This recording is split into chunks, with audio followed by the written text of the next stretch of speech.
হ্যাঁ, বৌদি আমাদের জন্য নিজের হাতে তৈরি ফ্রাইড রাইস নিয়ে আসছে। দেখি এই যে বৌদি ফ্রাইড রাইস বানিয়ে নিয়ে আসছে। ওখানে চিকেন আছে কিন্তু সস আনতে ভুলে গেছি। রে কোনটা? আরে রাইস তো ঠান্ডা হয়ে গেল। কলি ম্যাডাম গরম গরম চা এখন দিল না, আগে খাই নাও। সাথেই তো খাবো, সন্ধ্যা হয়ে তো তার টাইম করি। আমার একটু করুন ভিডিও।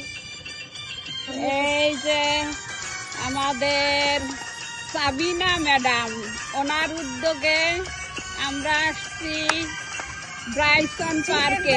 সস আনতে ভুলে গেছি। হ্যাঁ, আচ্ছা সবাইকে এখন দিয়ে দাও, ঠান্ডা হয়ে যাচ্ছে। দেখাও সস আনতে তো ভুলে গেছি। 65 চিকেন 65 আনছে, বাট সস আনতে ভুলে গেছে, বুঝছেন? আর কলি আনছে কি লাভার, চাই খুশি চামচ আছে। এবার ধরো। ওকে, এবার আমরা তাহলে খাওয়া শুরু করি। ছবি তোলেন আন্টি আমার।